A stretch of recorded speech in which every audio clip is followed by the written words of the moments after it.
প্রত্যেক দিন দুপুরবেলায় 2-4 রকমের রান্না করতে কিন্তু আমাদের ইচ্ছে করে না। তো তখন মনে হয় এমন একটা রান্না করব যেটা দিয়ে পুরো ভাত খাওয়া হয়ে যাবে। দুপুরবেলা এরকম একটা যদি রেসিপি থাকে তাহলে আর কেউ অন্য কিছু চাইবেই না ভাতের সাথে। Hi guys, welcome back to my channel. কেমন আছো তোমরা সবাই? আশা করি সবাই ভীষণ ভালো আছো, আমিও খুব ভালো আছি। তো আজকে তোমাদের সাথে শেয়ার করব নতুন একটা রেসিপি। ভিডিওটা সম্পূর্ণ দেখার অনুরোধ রইল। আর ভিডিওটা যদি ভালো লেগে থাকে অবশ্যই একটা লাইক শেয়ার করে দেবে। আর চ্যানেলে নতুন বন্ধু হয়ে থাকলে চ্যানেলটিকে সাবস্ক্রাইব করে আমার পাশে থাকবে। তো আজকে আমি রান্না করব একদম নতুনভাবে একটি এঁচোড়ের রেসিপি। অনেক সময় এঁচোড় কাটার ভয়ে অনেকে এঁচোড়টা খেতেই চায় না। তো কিভাবে কাটলে হাতে একটু আঠা লাগবে না সেই টিপসও তোমাদেরকে আমি বলে দেব। দেখো, এখানে আমি আস্ত একটা এঁচোড় নিয়েছি। এঁচোড়টা আমি এখন কাটবো। তো পুরোটা রান্না করব না, আমি অর্ধেকটা রান্না করব। তো প্রথমে আমি একটু বাটিতে সর্ষের তেল নিয়েছি, নিয়ে আমি বটির মধ্যে কিছুটা তেল লাগিয়ে দিলাম আর হাতের মধ্যেও কিছুটা তেল আমি মেখে নিলাম। সর্ষের তেল এভাবে যদি মেখে নেওয়া হয় তাহলে কিন্তু হাতে আর আঠা লেগে যাবার ভয় থাকে না। তো দেখো, বটিটাতে আমার একটুও ধার ছিল না, ওই জন্য কাটতে একটু প্রবলেম হচ্ছিল। তো ধার হলে খুব ভালো হয় বটিটা। তো এইভাবে মাঝখান থেকে আমি 2 পিস করে নিয়েছি। করে নিয়ে প্রথমেই একটা বড় জায়গাতে জল রেখেছিলাম, সেই জলের মধ্যে দিয়ে দিলাম। এভাবে করলে কি হবে, পুরো আঠাটা ওই জলের মধ্যে চলে যাবে, একটু আঠাও কিন্তু হাতে লাগবে না বা এঁচোড়েও লাগবে না। দেখো কি সুন্দর আঠাগুলো উপর দিকে সব ভেসে উঠছে। তো এভাবে আমি এক পিস করে কেটে নেব আর জলের মধ্যে দিয়ে দেব। আবারও মাঝখান থেকে একটা পিস করে নিয়েছি। এবার ওই একটা পিস নিয়ে ছোট ছোট করে আমি কেটে নেব।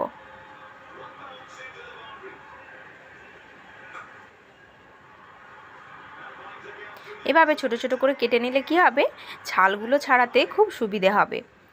তো দেখো, এবার একটা পিস নিয়েছি, পিস নিয়ে এবার আমি এটা ছালটা খুব ভালোভাবে ছাড়িয়ে নেব। আর মাঝখানের যে অংশটা থাকে, মাঝখানের অংশটাও কিন্তু ফেলে দিতে হবে। এটা কিন্তু সেদ্ধও হয় না আর এটা খাওয়াও উচিত না। তো এভাবে আমি সমস্ত এঁচোড়টাকেই কেটে নেব। তো একটা পিস এঁচোড় আমি দেখো এভাবে কেটে নিয়েছি 3 পিস করে, একটু বড় সাইজের করে কেটেছি। তোমরা অবশ্যই তোমাদের পছন্দ মতো কেটে নিতে পারো। তো দেখো, হাতে এতটা এঁচোড় কেটেছি, হাতে কিন্তু আমার একটুও আঠা লাগেনি, দেখতেই পাচ্ছ। তো এভাবে আমি সমস্ত এঁচোড়টা কেটে নেব।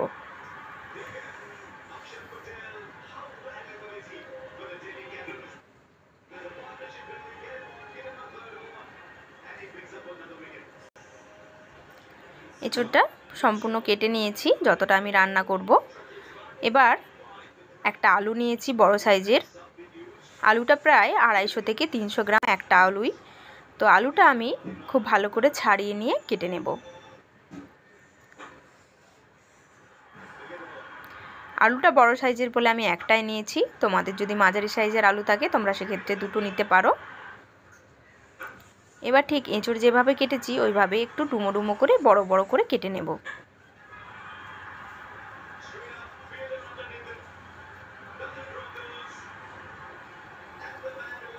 কাটা একদম কমপ্লিট হয়ে গেছে, দেখতে পাচ্ছ সবগুলোই সমানভাবে কেটে নিয়েছি। তো এখন চলে যাব রান্নাতে। কড়াই বসিয়ে কড়াইয়ের মধ্যে আমি 2 কাপের মতো এখানে জল দিয়ে দিলাম। এরপর দিয়ে দেব এঁচোড়টা। কেটে রাখা এঁচোড়টা আমি একটু ধুয়ে নিয়েছি, ধোয়ার পর আমি এখানে জলের মধ্যে দিয়ে দিলাম। তো আরও একটু জল দিলাম, আমি মনে হচ্ছিল আর একটু জল লাগবে। আর দিয়ে দিলাম লবণ, হলুদ। এবার ঢাকা দিয়ে 10 থেকে 15 মিনিট একটু সেদ্ধ করে নেব, কিন্তু হাফ সেদ্ধ করব, বেশি সেদ্ধ করব না। 50% সেদ্ধ হলেই কিন্তু হয়ে যাবে। এঁচোড় বেশি সেদ্ধ করে দিলে রান্নার সময় একদম গলা গলা হয়ে যাবে আর এঁচোড়টা ভেঙে যাবে, তাতে খেতেও কিন্তু খুব একটা ভালো লাগবে না। তো এঁচোড়টা সেদ্ধ হয়ে গেছে, এখন আমি অন্য একটা পাত্রে ছেঁকে তুলে নিলাম। কড়াইটা একটু পরিষ্কার করে নিয়েছি।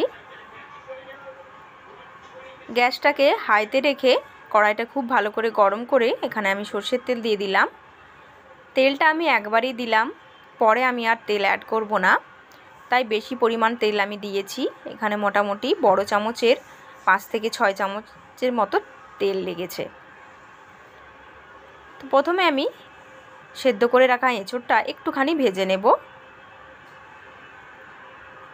এভাবে এঁচোড়টা ভেজে রান্না করলে এর টেস্ট কিন্তু আরও অনেক বেশি ভালো হয়।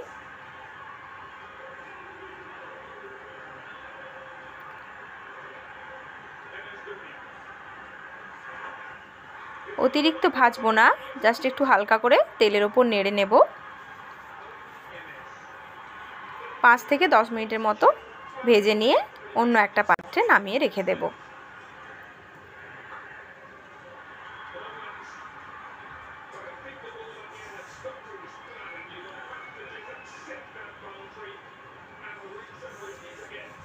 এভাবে একবার অবশ্যই তোমরা বাড়িতে রান্না করো, আশা করছি তোমাদের খুব ভালো লাগবে।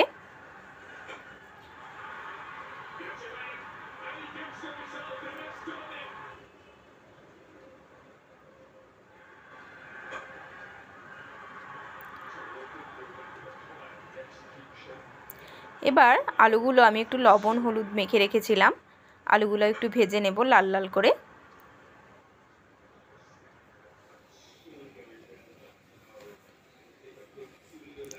আলুগুলোও কিন্তু সুন্দরভাবে ভাজা হয়ে গেছে, এখন অন্য একটা পাত্রে আমি নামিয়ে রেখে দেব।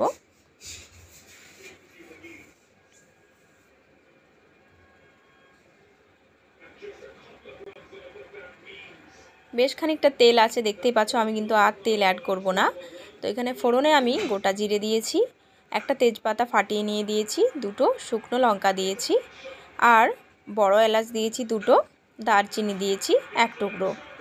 এখানে দুটো ছোট সাইজের পেঁয়াজ আমি কুচি করে রেখেছিলাম, সেই দুটো পেঁয়াজ অ্যাড করে দিলাম। তো এখানে প্রথমে আমি অল্প পেঁয়াজ ইউজ করছি, কারণ আমি পরে পেঁয়াজ বাটা দেব, তাই আমি অল্প পরিমাণ পেঁয়াজটা দিলাম প্রথমে।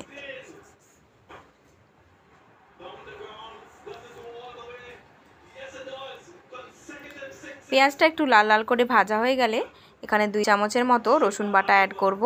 রসুন বাটা অ্যাড করার সময় ভিডিওটা আমি অন করতে ভুলে গেছি, তার জন্য আমি খুবই দুঃখিত। এরপর পেঁয়াজ রসুন ভালো করে ভাজা হয়ে গেলে এখানে আমি পেঁয়াজ বাটাটা ইউজ করব। এখানে মাঝারি সাইজের দুটো পেঁয়াজ আমি বেটে রেখেছিলাম। পেঁয়াজ বাটাটা দেওয়ার পর পেঁয়াজ বাটাটাও খুব ভালো করে মশলার সাথে ভেজে নেব।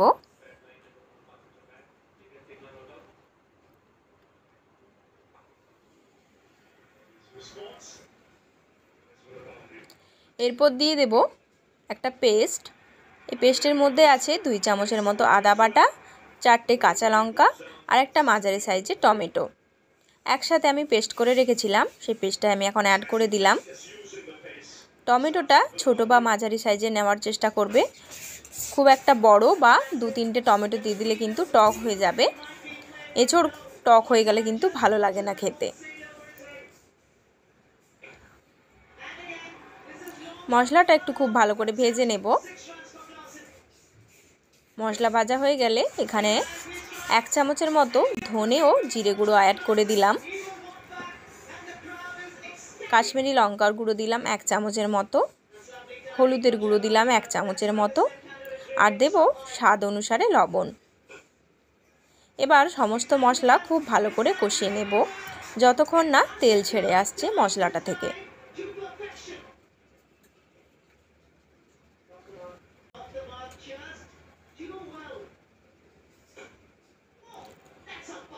এবার দেখো মশলাটা থেকে তেলটা ছেড়ে এসেছে। এবার এঁচোড়টা দিয়ে দিলাম। এঁচোড়টা দেওয়ার পর খুব ভালো করে একটু নাড়াচাড়া করে নিয়ে এখানে খুবই অল্প পরিমাণ জল দেব। প্রথমে আমি ঠান্ডা জলই দিলাম, কারণ এটা আমি কষিয়ে নেব প্রথমে, ঠিক যেভাবে মাংস কষানো হয় সেভাবে একটু কষিয়ে নেব।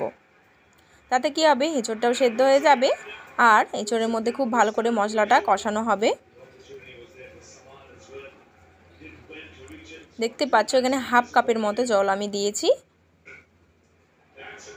এবার ভেজে রাখা আলুগুলো অ্যাড করে দিলাম।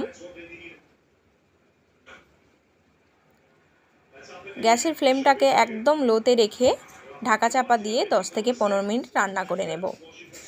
আর এদিকে মাইক্রোওভেনে আমি গরম জল বসিয়ে দিয়েছি, পরে আমি গরম জল অ্যাড করব।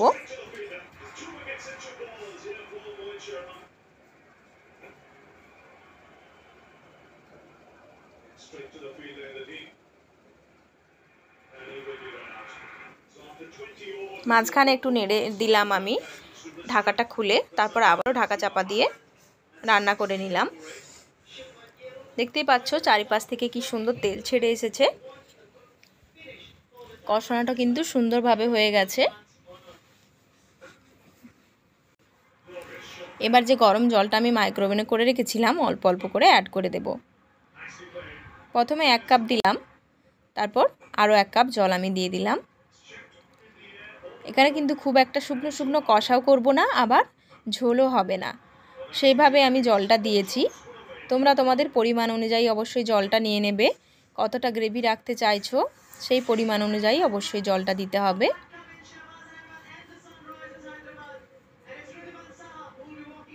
আবারও আঁচটা কমিয়ে রেখে আমি ঢাকা চাপা দিয়ে দিলাম।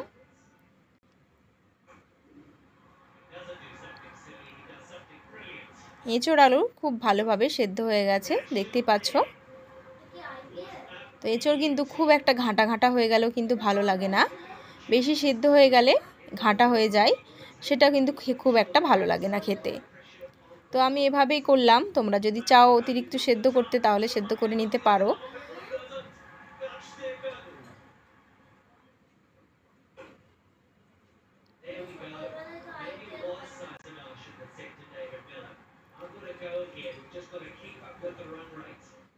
এবার এখানে শাহি যে বিরিয়ানি মশলাটা পাওয়া যায় সেটা আমি 1 চামচের মতো দিলাম। তোমরা চাইলে গরম মশলাও দিতে পারো।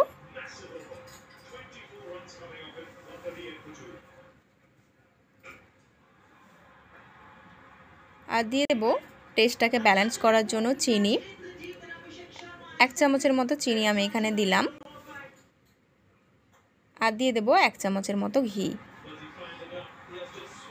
তোমরা যারা ঘি পছন্দ করো না তারা অবশ্যই স্কিপ করতে পারো। এবার গ্যাসটাকে অফ করে রেখে ঢাকা চাপা দিয়ে দিলাম আরও 10 থেকে 15 মিনিট। দেখো দেখতেই পাচ্ছ কতটা সুন্দর হয়েছে, দেখে মনে হচ্ছে একদম খাসির মাংস রান্না হয়েছে। এভাবে একবার অবশ্যই ট্রাই করো আর কমেন্টে আমাকে জানিও তোমাদের কেমন লেগেছে। তো আজকের মতো আসি, দেখা হবে আবার নতুন একটি রেসিপি নিয়ে।